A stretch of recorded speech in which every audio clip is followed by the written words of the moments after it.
Welcome to the Money Over 50 podcast, brought to you by Dallas Davison and Michael Hogue from Money Over 50 Financial Advisors. This information is general in nature and does not take into account your objectives, financial situation, or needs.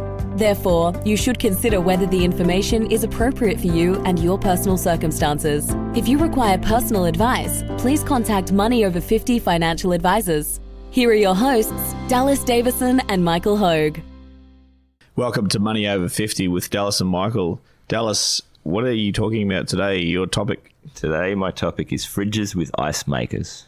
Fridges with ice makers. I like the name. That's a real clickbait topic there. Nicola and I actually spent some time last night Googling what is that called?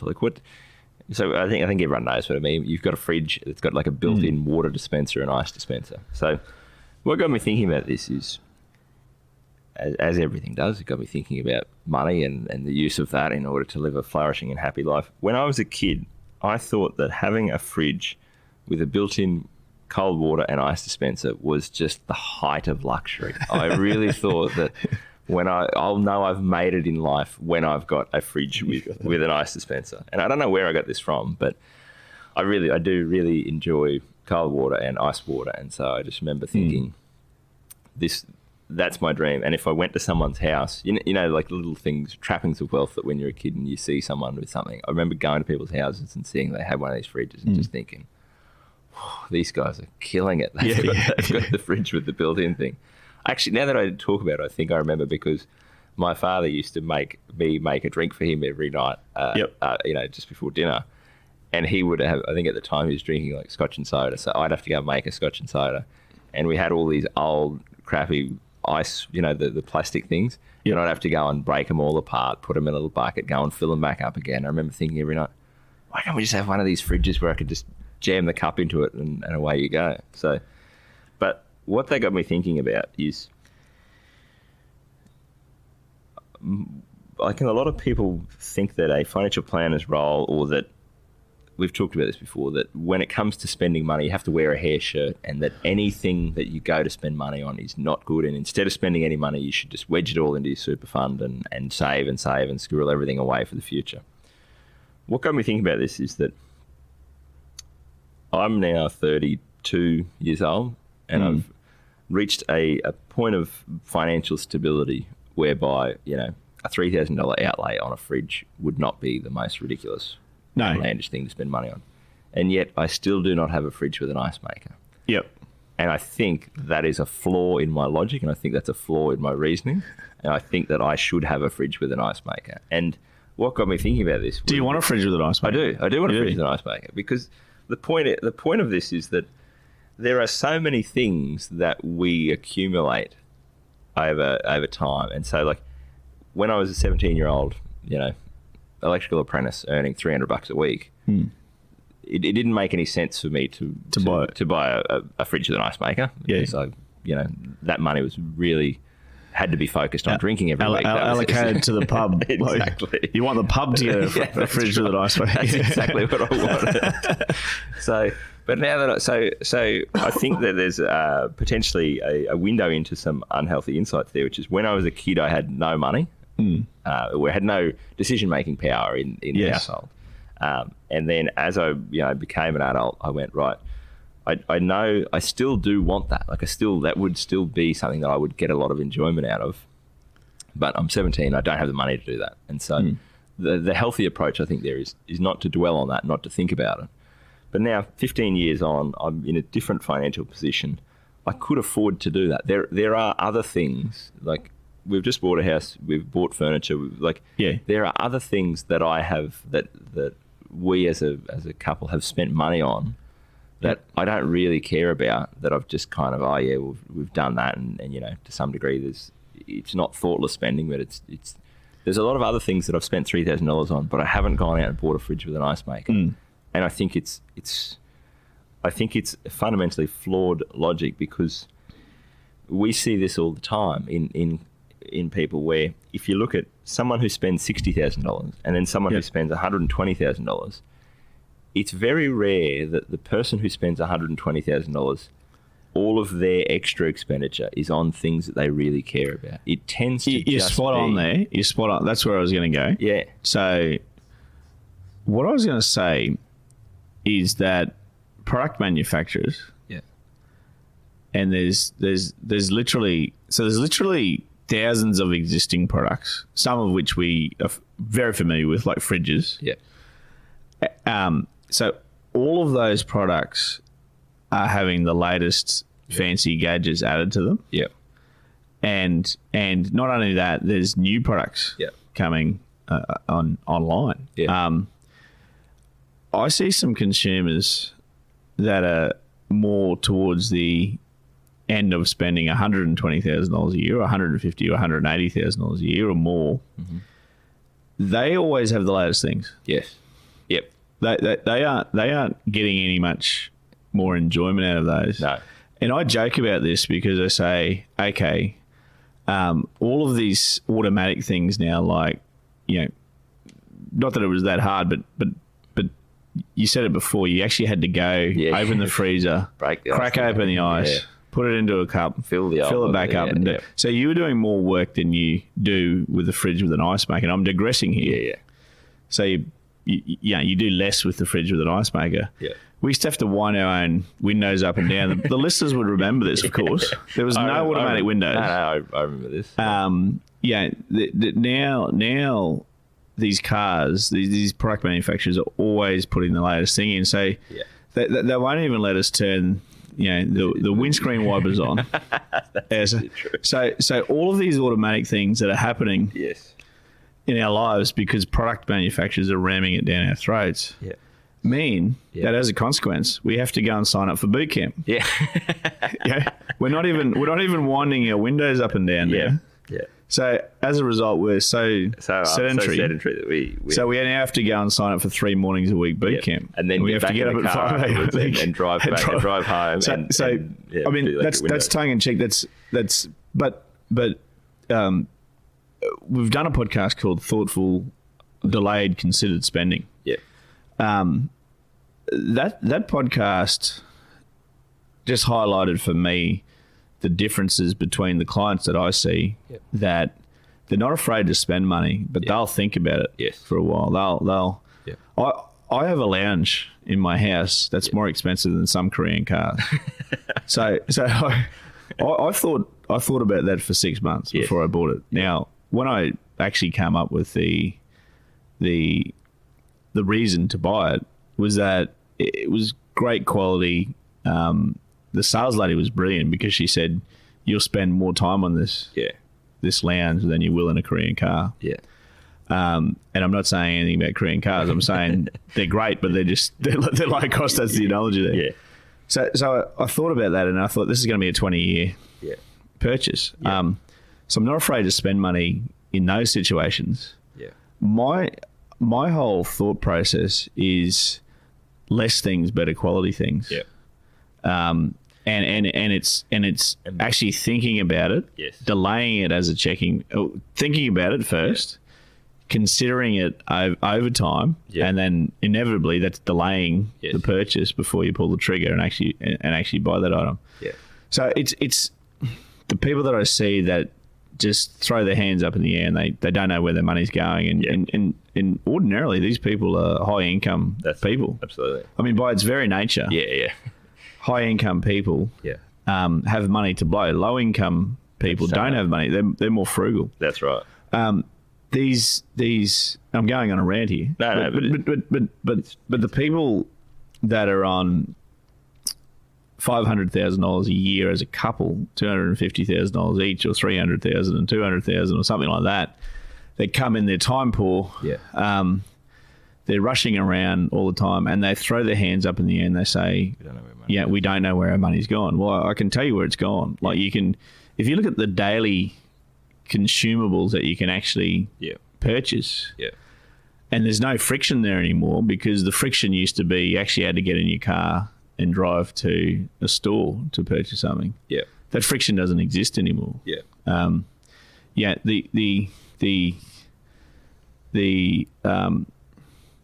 there's a guy in our suburb that delivers things, and I know him on a first name basis, and we wave to each other. He's in the street all the time. Like so what I'm talking about there is this consumerism is only going one way, and people, there's just no friction there anymore in terms of what people are spending. The point you're making is that, and this comes back to the thoughtful versus thoughtless spending, is that you can't tell me that there's a delivery driver in your street every week because everyone has something that they've thought really deeply about and rationally sat down and gone, I really will value this, I will spend money on this, and the delivery driver's going to... There's no way that he's coming there every day to deliver that. No. It has to be the case that 95% of those deliveries are things that people either don't really need or won't really get value out of, or they could make do with the old one, or they could make do with a cheaper absolutely. one. Absolutely. And like, you're not sitting there making a drink and thinking, gee, this is terrible. I've got to actually open the freezer and crack open some ice. I mean, so people aren't sitting there thinking that. You're not thinking, if you've still got a car like I do that doesn't, the windscreen wipers don't come on when a speck of water hits it. So I have to do it the old-fashioned way. I'm not sitting there thinking, gee, this is terrible. Yeah. I think there's you have these people that are throwing their hands up in the air, right? So they're saying, where's our money going? Yeah. I'll put it to you, they're less happy with more things. Yes. They're less happy with more things than someone that has less things, but has better quality things that they've thought deeply about what they actually want. There's a couple of things that I've just made notes to myself that. So the first one is, it sounds weird as a bit of a side to it, but for anyone who's been to Japan, I think the Japanese people, as a rule, do this brilliantly. So not everything in Japan, but often the things in Japan I've noticed are perfect. They are the exact perfect thing that's required for that purpose. So, you go to an onsen, which is like a hot spring bath thing, and there'll be a bucket there that you splash. There's like a scoop that you pour water on yourself before you get in.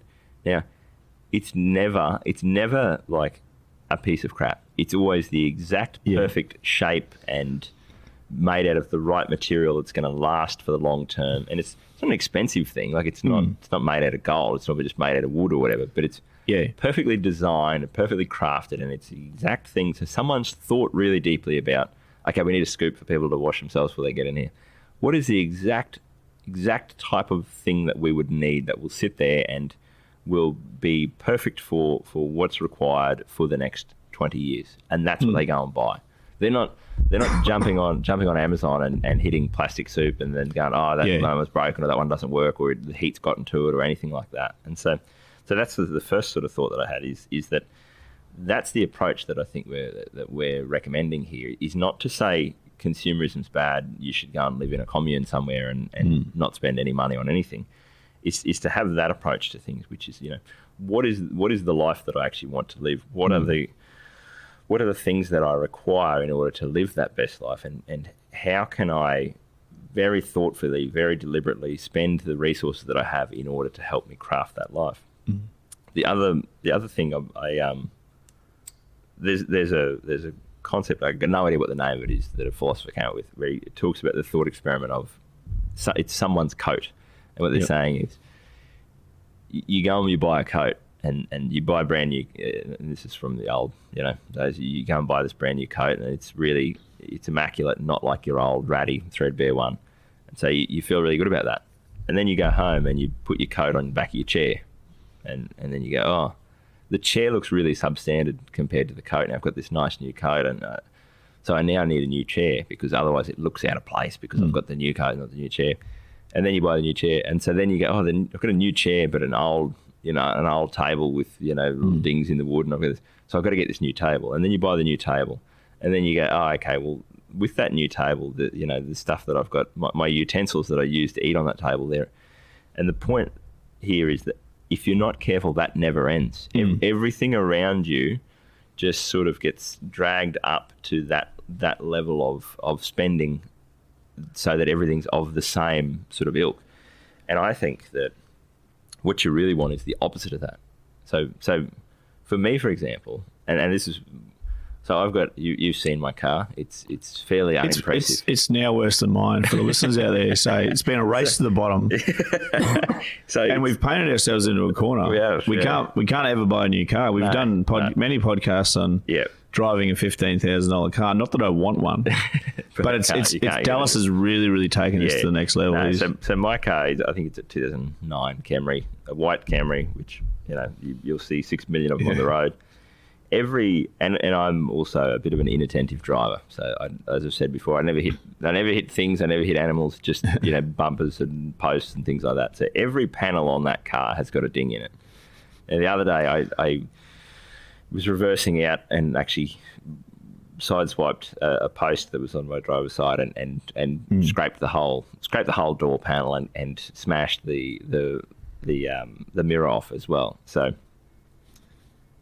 to tie all this back in together, I then took my car, which I don't care about, and many people have seen my car of late and gone, "Geez, mate, you've got to sort this out. This is a disgrace. There's scratches all over it. There's dings everywhere." I took my car to the panel beater and said, "Right, well, I need a new mirror because that's actually not roadworthy. That's unsafe. I need that new mirror." I said, "While you're here, can you just give me a quote for fixing these dings?" And as we walked around the car, right, well, that panel needs to be fixed. This needs this. This needs $85,000. Yeah, would have been, if they're going to fix all that. So what it was, which was really interesting, it was $4,000. Yeah, sure. So that's what got me thinking about this: is that I've got this car that probably isn't worth $4,000. I could spend $4,000 on getting rid of all those little scratches and dings in that car, or I could spend $1,000 on getting the mirror replaced and put back on and making it roadworthy again, save that $3,000 and go and buy myself a fridge with an ice maker. That's right. And that I think is the point around that spending is that's what I should be doing. This is not what other people should be doing. No. I should be doing that because I never once as a kid, I never once as a young adult thought about I want to drive a nice car with no dings in it. I've never given that a thought, and clearly haven't given it a thought because that's why I've driven my car the way I have. But I have spent 32 years thinking about a fridge with an ice maker. Yeah. So that is where that $3,000 should be going, is towards that fridge with an ice maker and not towards polishing up the dings in this car that I've never thought about and never really cared about at all. Look, I agree. I love the irony here because you're the most logical man that I know, or one of them, and marketing has worked on you for this fridge with the ice maker. You realise it's not the fridge with the ice maker. No, it's not the functional part of that. It's the and I don't even know the correct term. I'm going to say the marketing, the positioning of you that. Like you've thought of making that in life. Yeah. It's a complete manifestation of your own mind here. It's really interesting because that's why I've gone out of my way to not do it for the last 15 years. Because I've gone, do I actually want this fridge? Because I'm sure it's probably just, I probably went somewhere when I was a real little kid with, someone who was really wealthy or was successful in my eyes or something, and they had a fridge with an ice maker, and that's got lodged in my brain. And then I've probably just seen all these ads about fridges with ice makers, and if you do that, there's all the happy family running around and smiling couples gazing at each other, and so I've spent the last 15 years going, it's probably just marketing. It's probably just marketing. And now I go, no, it's the ice maker. Like you want the ice. I want the ice. I've come out the other side. I've spent so long thinking about it and delaying this where I've gone, no, it's just marketing. It's just marketing.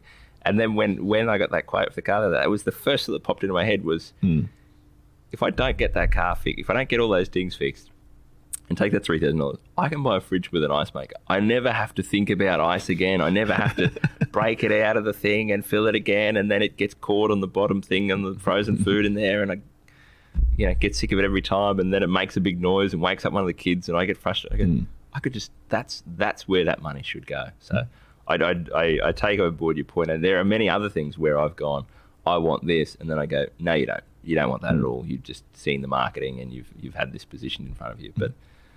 But you've heard it here first. That's my next purchase. I'm going to go out. I'm going to buy myself a fridge with an ice maker. Thank you for listening to the Money Over 50 podcast with Money Over 50 financial advisors. For more information and resources, visit the Money Over 50 website, mo50.com.au. We look forward to catching up again soon.